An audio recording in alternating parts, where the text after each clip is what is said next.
First Lady for being with us last night, which meant a great deal. Madam Vice President, you made history and you continue to make history every day. It was great having you in New Jersey a short while ago. I know I speak on behalf of all of the states where you each have visited, Mr. President, as well. The relationship that each of us as individual governors have with this administration is critically important, and I could say more broadly, I know the chairman, Governor Hutchinson, would endorse this. The relationship that the National Governors Association has with this administration and with each of you personally is extremely important and existentially important, I would say, for each of us and for the association. So on behalf of all of us, God bless you both, and thank you so much for everything you do. Thank you, and may I add to Governor Murphy's comments, and thank you for the greeting that you extended. Mr. President, I would also extend greetings on behalf of all the governors, and Madam Vice President, the same. Thank you for hosting us today in the East Room. This annual tradition has really never been more important and timely. And during our weekend meeting that we've just concluded, your administration has been extraordinarily helpful to us. Secretary Buttigieg joined us for discussion on the infrastructure with Mitch Landrieu. They did an extraordinary job answering questions. Of course, the governors are used to fixing roads. We know how to get it done, and bridges and the infrastructure funds. You know, the consensus in a bipartisan way is we want flexibility, so send us the money, give us flexibility, we will spend it, and you can audit us. But we would welcome that partnership. I also want to thank Secretary Raimondo. She led a panel discussion on my passion of increasing computer science education in grades K through 12. And we have a plan as governors to do that. We believe it's a national security issue, and we're very appreciative of the support of your administration and Secretary Raimondo in that regard. I want to give thanks on a couple of points. All the governors appreciate the support of the National Guard. The National Guard has been indispensable and critical to the governors. They have assisted at our hospitals, our testing sites, distribution of vaccines, and more. So thank you for supporting our utilization of the National Guard with 100% reimbursement. That's been extraordinarily helpful. I also want to thank you for your clarity on keeping schools open. Your voice has been important from a national perspective. Our schools are open in classroom instruction, and thank you for that clarity. A couple things I hope that you will address today is we need the CDC to help us to have the right standards to end this pandemic and move to a more endemic status. And so that's an important element that we, as governors, in a bipartisan way, hope that the CDC can be helpful to define that more clearly. We want to go from today to more normal. And then finally, I had the opportunity to serve in the Bush administration on border security. And so I know how tough it is. I know how difficult it is. But I would when we mentioned the National Guard, some of the governors have actually sent our National Guard resources, to the border to assist at state expense.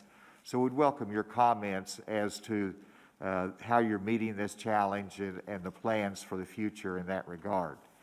With that, we very much look forward to your comments and the questions from the other governors. Thank you, Mr. President, and we welcome you. Thank you, Gov. Great. I'm going to yield to the Vice President. Thank you, Mr. President. Again. Welcome, everyone. I trust you had a wonderful evening last night. I heard stories. But I want to thank you all, in particular for the work that you have dedicated your lives to and the work specifically over the last 2 years. For so many of you, these last 2 years have presented probably some of the greatest challenges of your careers. Moments where our constituents, where the American people, doubted what each day would bring, whether it would bring a sense of optimism or despair.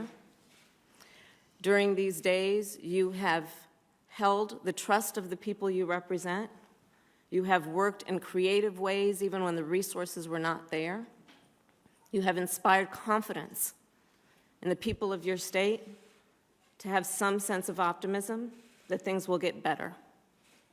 You have had to look in the eyes of people who have lost family members because of this pandemic, people who have lost their jobs, and all the while you have not relented, you have not given up. You are leaders who don't throw up your hands, instead you have all rolled up your sleeves. And it is historically a very important relationship between any presidential administration, regardless of party affiliation, and the governors of the states that bring that kind of sense of surety and stability to the people we represent as a country. And this organization in particular conducts itself in a way that has always been about the highest ideals of partnership between local, state, and federal government, and bipartisanship. And as you all know, the President and I come from a background of local and state government, so we know the work that you do every day and how you are on the ground always accountable to the people you represent. I was thinking about the historical relationship between governors and presidential administrations, and remembering it was in the Clinton administration that that CHIP, the Child Health Insurance Program, was passed. And it was the governors of the states who made it real and ensured that the children of our nation would have and receive the kind of protection they deserve. I was reminded that it was when President Bush was in office and had to endure and deal with the aftermath of September 11, 2001, and realized that we as a nation had to be stronger, needed to be stronger around coordination between local, state, and federal government. And it was the governors of our country who then helped break through the silos to ensure that we could do the work that is one of our highest purposes and responsibility, which is to protect our national security. I'm reminded of the work that happened during Hurricane Sandy, when in the Obama and Biden administration, working together with the then governor of New Jersey, Chris Christie, in the height of a very contested presidential election, broke through that and worked in a bipartisan way to bring relief to the people of that state, and by example, set a tradition that I know this organization cares about deeply, which is showing that when we in particular face crises, we come together, regardless of party affiliation, to do the work that must be done. And so we are looking at historic challenges and new challenges that range from the climate crisis to COVID to cybersecurity. And together we will continue to work together as we have over the last 12 months. And with that said, I would also like to ask that in the spirit of bipartisanship, that we think about our partnership in the context of our states being laboratories of our democracy, and in particular on the issue of voting. I believe that regardless of who we voted for in the last election, we all, as leaders of our nation, understand the importance of ensuring that all people who are eligible to vote have an ability and a meaningful ability to vote and access to the ballot. So I would ask that in this coming year we work together to ensure that all Americans who are eligible to vote actually have meaningful access to the ballot. And with that, I want to thank you all again for your work and the work we will continue to do together. And I will now introduce the President of the United States of America, Joe Biden. Well, thanks. Thank you very much. Look, I'm going to thank you.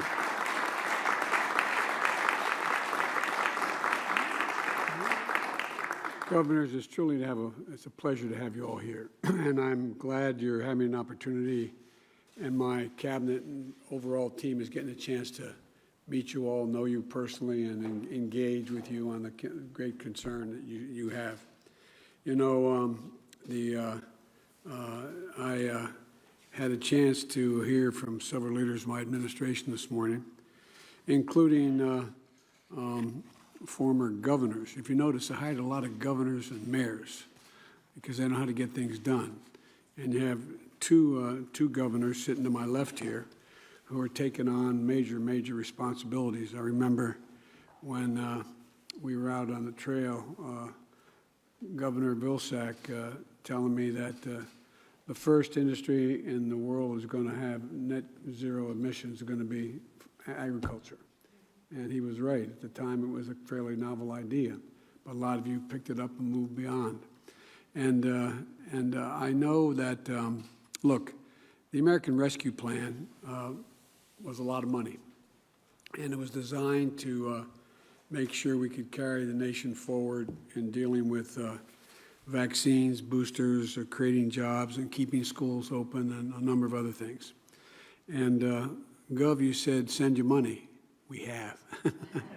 We've sent you a whole hell of a lot of money. And we're going to send you more. You keep using it as well as you have. We're talking about the ability to really, the way I look at it, and I mean this sincerely, and I've said it last night in a more casual way, we are at an inflection point, and we have an opportunity. America is one of those nations, I think the only nation, that's come out of every crisis stronger than it went into the crisis. And I'm not being, it's not hyperbole. We've had a crisis, we've come out, we've been stronger. And I think that's where we are again. And I think we have a chance to sort of restate and reassert our world leadership on a whole range of issues and lead the world on everything from the environment to dealing with the issues of immigration, a whole range of issues, Gov. But the American Rescue Plan gives us the resources to do many of those things. And, you know, there's a lot of challenges out there that we're not even talking to directly today. There's so many, but the surge of gun violence since the start of this pandemic. I made it clear we should use these funds to combat violent crime as well, including hiring additional police officers and investing in community violence interventions and improving the work in communities. And I know you're making those investments in Michigan. I know you're making those investments in New Jersey. You're making those investments in Ohio. A lot of you are making them all over the country. Another one of the national challenges, we need to bring back workers to better jobs with better pay and better working conditions than the ones that they left. The American Rescue Plan, there was a major part was $350 billion to allocate to your states and local budgets, as well as funds for school and for child care. And we know the difference this has made in jobs. Last year, we had the greatest job growth in American history. And as part of that, state and local jobs grew by 464,000, the most in 20 years. And Governor of Hawaii, you've talked about the 10,000 state workers that you're able to keep on the job thanks to the American Rescue Plan. I'm not sure where you're sitting, but at any rate, there you are, Gov, sorry. And I know that the education funds help many of you stay open, keep your schools open, and keep them open safely. There's a lot of money you have there for everything from dealing with ventilation to cleaning school buses and everything in between. There's no reason why we can't keep our schools open, in my view. And getting kids to school was an essential step getting our economy back to normal. We're not quite there yet, but we also know that if people find they can afford child care, they get back to work as well. I think we're going to be coming back to you. There's one reason why there's 1.2 million women who were working who are not in the job market now, because it's hard to get back, and the combination of worrying about the school open as well as whether or not there's the cost of child care. In 43 of your states, you've already gotten relief with 150,000 child care providers to help many of them keep their doors open and at a critical time, the actual physical facilities. And now we need to do even more to get Americans, keep them at work and the essential workers on the job. And that can mean, as some of you used, with hero retention bonuses, higher pay, temporary paid leave to combat burnout and essential health care workers like Delaware, Illinois, Kansas, Maine, Massachusetts, Michigan, Minnesota, and Pennsylvania have all announced. It can mean paid leave, as it's being done in the state of Washington. But keep schools open, to keep kids in school, to make up for learning losses. We need to bring back more teachers, more tutors, bus drivers, school nurses, and we're seeing creative efforts in North Carolina, for example, which is providing bonuses for all school employees, in Arkansas, as you know, Gov, which is creating a tutoring corps. And we're seeing in states like Kansas, New Jersey, and Nevada using funds to expand the pool of counselors and mental health care workers in our schools, which are badly needed, in my view. And already 27 states have announced they're using over $14 billion in the American Rescue Plan funds to get a head start on rebuilding our nation's infrastructure. As you said, Gov, you know how to build roads and bridges. Well, we got a hell of a lot to build, and we're gonna build a bunch of them, and also clean water and ports and a whole range of things. We have a lot of opportunity to build back a lot better. And I think it's really important, it's equally important to make sure we have well-trained and diverse workforce ready to fill the jobs and careers that our infrastructure law is going to help open up wide. And that means using the rescue plan funds to support union-based apprenticeships, community college partnerships, on-the-job training in key areas like advanced manufacturing and clean energy, which some of you are doing, and construction. And we're seeing states like Wisconsin, Colorado, Connecticut, North Carolina, Maine, Massachusetts, all doing that already. We have dozens of examples of how important the creative work that is underway is resulting, and we're providing a hell of a lot more flexibility that you all required. I think we've done that. If you haven't, I'd like to hear it today if you don't have enough flexibility.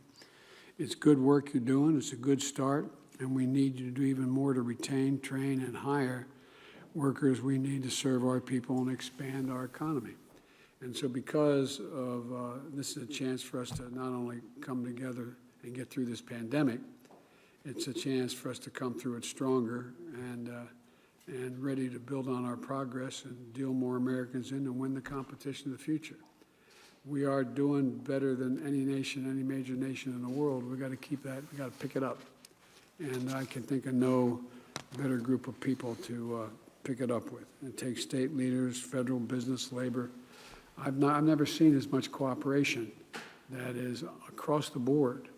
There's differences, I know, but there's been a hell of a lot of cooperation across the board, including business and labor, pulling together, accelerating efforts, and trying to do a lot more to make sure we get out of this hole.